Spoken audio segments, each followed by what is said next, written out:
KMIC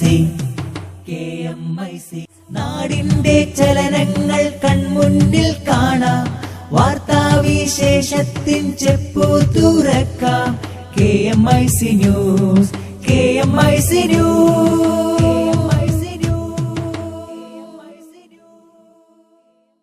അസ്സലാമു അലൈക്കും വറഹ്മത്തുള്ളാഹി വബറകാതുഹു. Kerala Malabar Islamic class room KMIC TV പ്രേക്ഷകർക്കും റേഡിയോ ശ്രോതാക്കൾക്കും KMIC ന്യൂസിലേക്ക് സ്വാഗതം. വാർത്തകൾ വായിക്കുന്നത് ജലീൽ മടവൂർ. പ്രധാന വാർത്തകൾ. യുവത്വം നാടിന്റെ കരുത്ത് എന്ന സന്ദേശത്തിൽ SYS ധർമ്മസഞ്ചാരത്തിന് മഞ്ചേശ്വരം മൽഹറിൽ പ്രൗഢമായ തുടക്കം. കോൺഗ്രസ് മുസ്ലിം ലീഗ് സീറ്റ് ചർച്ചയിൽ തീരുമാനമായില്ല. ഇരവിപുരത്തിന് പകരം കരുനാഗപ്പള്ളിയോ അമ്പലപ്പുഴയോ വിട്ടുനൽകാനാവില്ലെന്ന് കോൺഗ്രസ് ലീഗ് നേതൃത്വത്തെ അറിയിച്ചു. ശിവസേന നേതാവ് ബാൽ ഠാക്കറയെ കൊലപ്പെടുത്താൻ പാക് ഭീകരസംഘടനയായ ലഷ്കർ-ഇ-ത്വയ്ബ ശ്രമിച്ചിരുന്നുവെന്ന് കോൾമാൻ ഹെഡ്ലി. ഇടതുമുന്നണി അധികാരത്തിൽ വന്നാൽ UDF തീരുമാനങ്ങൾ റദ്ദാക്കുമെന്ന് കോടിയേരി ബാലകൃഷ്ണൻ.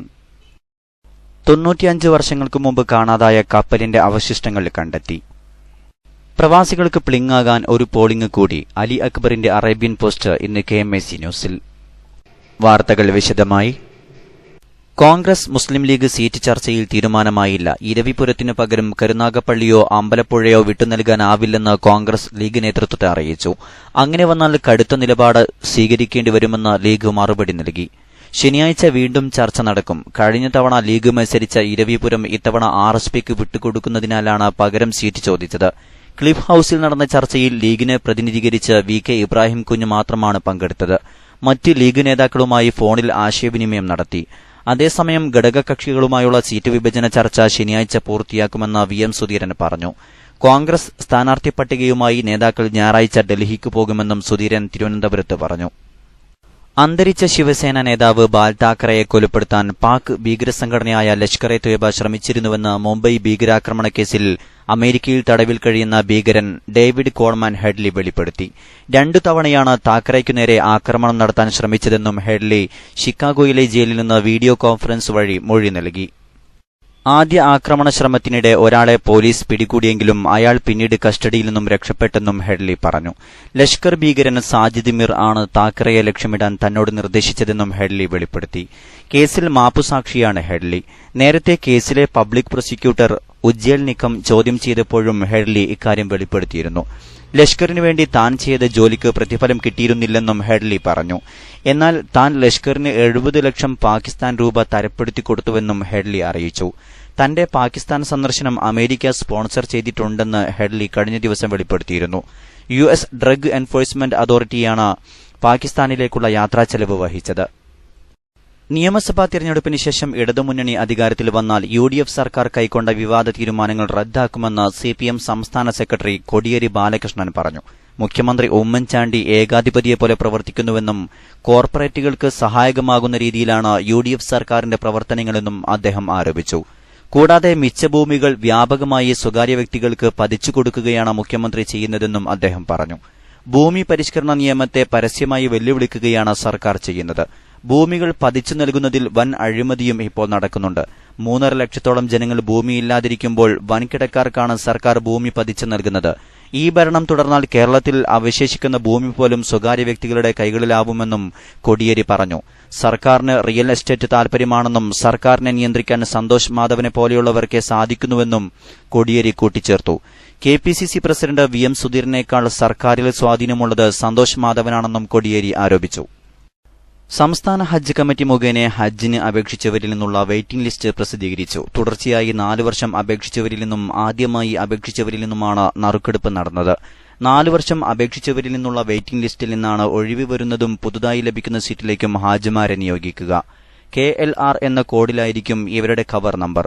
വെയിറ്റിംഗ് ലിസ്റ്റ് 1 മുതൽ 500 വരെയുള്ളവർ പാസ്പോർട്ടും ഒരു ഫോട്ടോയും ഈ മാസം 28-ന് ഹജ്ജ് കമ്മിറ്റി ഓഫീസിലെത്തിക്കണം. നറുക്കെടുപ്പില്ലാതെ അവസരം ലഭിച്ചവർ ആദ്യ ഗഡുവായ 81,000 രൂപ അതാത് അപേക്ഷകരുടെ ബാങ്ക് റഫറൻസ് നമ്പർ ഉപയോഗിച്ച് സ്റ്റേറ്റ് ബാങ്ക് ഓഫ് ഇന്ത്യയുടെയോ യൂണിയൻ ബാങ്ക് ഓഫ് ഇന്ത്യയുടെയോ ഏതെങ്കിലും ശാഖയിലടക്കണം. ഒരു കവറിൽ 1-ൽ കൂടുതൽ അപേക്ഷകരുണ്ടെങ്കിൽ മുഴുവൻ പേരുടെയും തുക ഒന്നിച്ചടക്കണം. പേ ഇൻ സ്ലിപ്പിന്റെ പിൽഗ്രിം കോപ്പി മുഖ്യ അപേക്ഷകന് സൂക്ഷിക്കണം. ഹാജിമാർ മെഡിക്കൽ സർട്ടിഫിക്കറ്റ് സമർപ്പിക്കേണ്ട തീയതി പിന്നീട് അറിയിക്കും. പണമടക്കുന്നതിന് ഓരോ കവറിനും പ്രത്യേകം റഫറൻസ് നമ്പർ നൽകിയിട്ടുണ്ട്. ഈ റഫറൻസ് നമ്പർ ഉറപ്പിച്ച് മാത്രമേ പണമടക്കാവൂ. ബാങ്ക് റഫറൻസ് നമ്പറും കവർ നമ്പറും രേഖപ്പെടുത്തിയ പേ ഇൻ സ്ലിപ്പ് ഹജ്ജ് കമ്മിറ്റിയുടെ വെബ്സൈറ്റിൽ ലഭ്യമാണ്. പേ ഇൻ സ്ലിപ്പ് ലഭ്യമാകുന്ന തീയതി ട്രെയിനർമാർ മുഖേന ലഭ്യമാകും.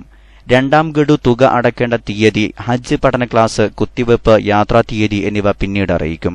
കൂടുതൽ വിവരങ്ങൾക്ക് 0483271017 എന്ന നമ്പറിൽ ബന്ധപ്പെടാവുന്നതാണ്.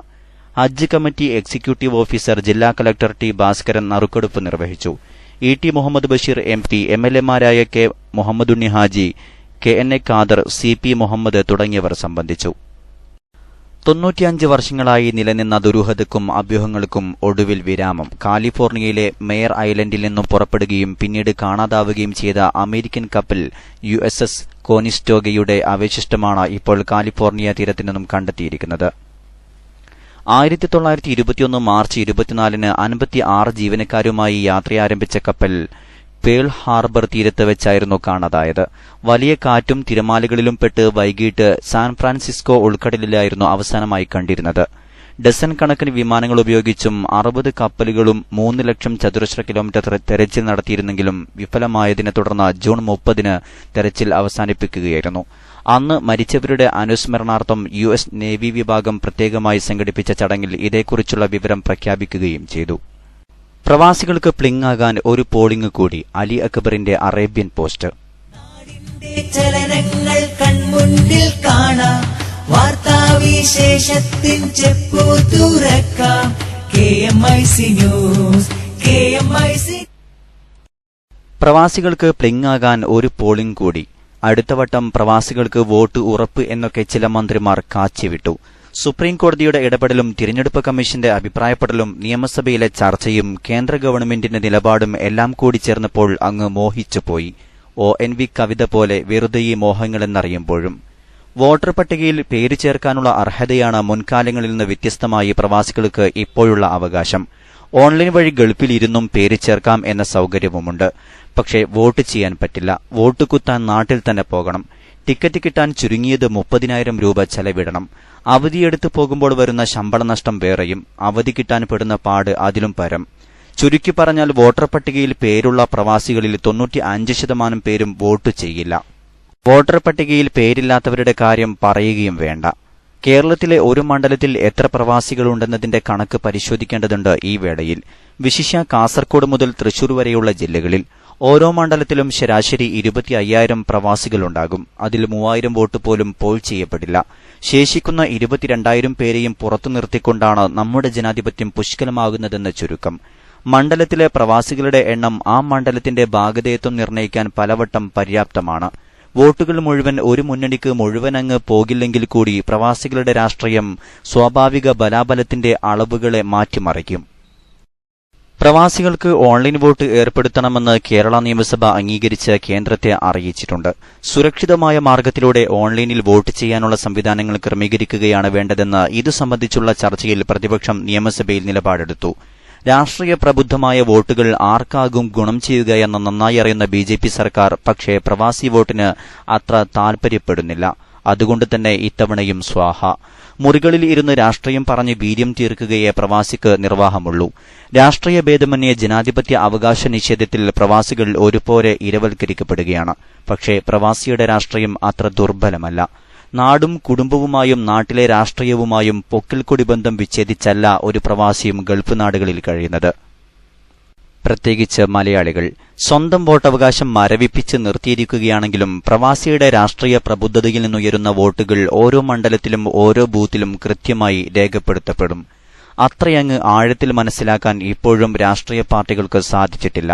അതിന്റെ തെളിവ് വരാൻ പോകുന്ന പ്രകടന പത്രികകളിലും കാണാം. ചുരുക്കത്തിൽ പ്ലിങ്ങുന്നത് പ്രവാസികൾ മാത്രമല്ല, പാർട്ടികളും പാർട്ടി അനുയായികളും കൂടിയാണ്. ഇടവേളയ്ക്ക് ശേഷം വാർത്തകൾ തുടരും. SSF जिंदाबाद, SSF जिंदाबाद, SSF जिंदाबाद, SSF जिंदाबाद.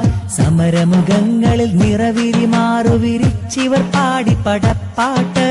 സഹനപദങ്ങളിൽ വിജയധ്വജം മൂവർണ്ണമിലേന്തിത മുന്നോട്ട്. സമരമുഖങ്ങളിൽ നിറവിരി മാറുവിരിച്ചിവർ പാടി പടപ്പാട്ട്. സഹനപദങ്ങളിൽ വിജയധ്വജം മൂവർണ്ണമിലേന്തിത മുന്നോട്ട്. SSF സിന്ദാബാദ്, SSF സിന്ദാബാദ്, SSF സിന്ദാബാദ്, SSF സിന്ദാബാദ്.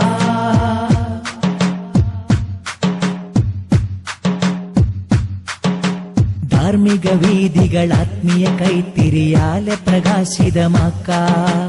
വിപ്ലവ കാവ്യമുരത്തു മനങ്ങളിൽ ഉന്മത്തൻ പൂവനി തീർക്കാം. ധാർമ്മിക വീതികൾ ആത്മീയ കൈത്തിരിയാലെ പ്രകാശിതമാക്കാം. വിപ്ലവ കാവ്യമുരത്തു മനങ്ങളിൽ ഉന്മത്തൻ പൂവനി തീർക്കാം. അധർമ്മമിലേറിയ യുവഹൃദയങ്ങളിൽ നന്മ വിളക്കുകൾ തെളിയിക്കാം. അധർമ്മമിലേറിയ യുവഹൃദയങ്ങളിൽ നന്മ വിളക്കുകൾ തെളിയിക്കാം. വിളിക്കു ദിഗന്ധം മുഴക്കയുറക്കെ ധാർമ്മിക വിപ്ലവം സിന്ദാബാദ്. SSF സിന്ദാബാദ്, SSF സിന്ദാബാദ്, SSF സിന്ദാബാദ്, SSF സിന്ദാബാദ്. വാർത്തകൾ തുടരുന്നു. സംഘടനാ വാർത്തകൾ.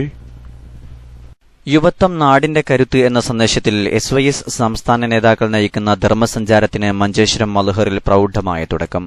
രാവിലെ Samastha Kerala Jamiyyathul Ulama vice president M Alikkunhi Musliyar Shiriya ഉദ്ഘാടനം ചെയ്തു. ഡോക്ടർ PA മുഹമ്മദ് കുഞ്ഞി സഖാഫി കൊല്ലം അധ്യക്ഷത വഹിച്ചു. ജനറൽ സെക്രട്ടറി മജീദ് കക്കാട് മുഖ്യപ്രഭാഷണം നടത്തി. കേരള മുസ്ലിം ജമാഅത്ത് ജില്ലാ പ്രസിഡന്റ് സയ്യിദ് മുഹമ്മദ് ഇബ്രാഹിം പൂക്കുഞ്ഞി തങ്ങൾ പ്രാർത്ഥന നടത്തി. സയ്യിദ് മുഹമ്മദ് ഉമറുൽ ഫാറൂഖ് അൽ ബുഖാരി മക്ബറയിൽ നടന്ന കൂട്ടസിയാറത്തിന് സയ്യിദ് ഷഹീർ അൽ ബുഖാരി നേതൃത്വം നൽകി. Majeed Kakkad, Sulaiman Saqafi Maliyekkal, Sadiq Velimukku, AP Abdulla Musliyar Manikkoth, Sayyid PS Attakoya Thangal, Abdul Hameed Moulavi Alampady, Rahim Saqafi Chippar, A Ashraf സൈദി ആരിക്കാടി, കാട്ടിപ്പാറ അബ്ദുൽ ഖാദർ സഖാഫി തുടങ്ങിയവർ ഉദ്ഘാടന പരിപാടിയിൽ പ്രസംഗിച്ചു. സംസ്ഥാനത്തെ 132 സോണുകളിൽ പര്യടനം നടത്തി ഏപ്രിൽ 15-ന് തിരുവനന്തപുരത്താണ് ധർമ്മസഞ്ചാരം സമാപിക്കുന്നത്. SYS സംസ്ഥാന vice president Sayyid Twaha Saqafi, secretary Muhammad Paravoor, Swadiq Velimukku എന്നിവരാണ് ധർമ്മസഞ്ചാരത്തിന്റെ സംസ്ഥാനതല കോർഡിനേറ്റർമാർ. മഞ്ചേശ്വരം മൽഹറിലെ പ്രഥമ സ്വീകരണശേഷം ഉച്ചയ്ക്ക് 2 മണിക്ക് 5 കേന്ദ്രങ്ങളിൽ ധർമ്മസഞ്ചാരം നടന്നു. ഉപ്പള സിറ്റി ഹാൾ, പുത്തിഗ മുഹിമ്മാത്ത് കുമ്പള, ബദിയടുക്ക ദാറുൽ ഇഹ്സാൻ, ചട്ടഞ്ചാൽ കമ്മ്യൂണിറ്റി ഹാൾ, ഉദുമ, കാഞ്ഞങ്ങാട് വ്യാപാര ഭവൻ എന്നിവിടങ്ങളിൽ നടന്ന സംഗമത്തിൽ സംസ്ഥാന നേതാക്കൾ വിഷയാവതരണം നടത്തി. നാളെ കാസർഗോഡ് ജില്ലയിൽ 2 സംഗമങ്ങളുണ്ടാകും. ഉച്ചയ്ക്ക് 2 മണിക്ക് ചെറുവത്തൂർ നീലമ്പാറ മദ്രസ ഹാളിലും വൈകിട്ട് 5 മണിക്ക് മെട്ടമ്മൽ സുന്നി സെന്ററിലുമാണ് സംഗമം. ഏപ്രിൽ 15-ന് ധർമ്മസഞ്ചാരം തിരുവനന്തപുരത്ത് സമാപിക്കും. അവസാനമായി പ്രധാന വാർത്തകൾ ഒരിക്കൽ കൂടി. യുവത്വം നാടിന്റെ കരുത്ത് എന്ന സന്ദേശത്തിൽ SYS ധർമ്മസഞ്ചാരത്തിന് മഞ്ചേശ്വരം മൽഹറിൽ പ്രൌഢമായ തുടക്കം. കോൺഗ്രസ് മുസ്ലിം ലീഗ് സീറ്റ് ചർച്ചയിൽ തീരുമാനമായില്ല. ഇരവിപുരത്തിന് പകരം കരുനാഗപ്പള്ളിയോ അമ്പലപ്പുഴയോ വിട്ടുനൽകാനാവില്ലെന്ന് കോൺഗ്രസ് ലീഗ് നേതൃത്വത്തെ അറിയിച്ചു. ശിവസേന നേതാവ് ബാൽ ഠാക്കറെയെ കൊലപ്പെടുത്താൻ പാക് ഭീകരസംഘടനയായ ലഷ്കർ-ഇ-തോയ്ബ ശ്രമിച്ചിരുന്നുവെന്ന് കോൾമാൻ ഹെഡ്ലി. ഇടതുമുന്നണി അധികാരത്തിൽ വന്നാൽ UDF തീരുമാനങ്ങൾ റദ്ദാക്കുമെന്ന് കോടിയേരി ബാലകൃഷ്ണൻ. 95 വർഷങ്ങൾക്ക് മുമ്പ് കാണാതായ കപ്പലിന്റെ അവശിഷ്ടങ്ങൾ കണ്ടെത്തി. ഇതോടെ KMIC ന്യൂസ് ബുള്ളറ്റിൻ സമാപിക്കുന്നു. അടുത്ത ന്യൂസ് ബുള്ളറ്റിൻ സൗദി സമയം രാത്രി 10:30-ന്, തുടർന്ന് നാളെ വൈകിട്ട് ഇന്ത്യൻ സമയം 7 മണിക്ക്. ന്യൂസുകൾ അയക്കേണ്ട വിലാസം KMIC News Time@gmail.com. അസ്സലാമു അലൈക്കും വറഹ്മത്തുള്ളാഹി വബറകാതുഹു.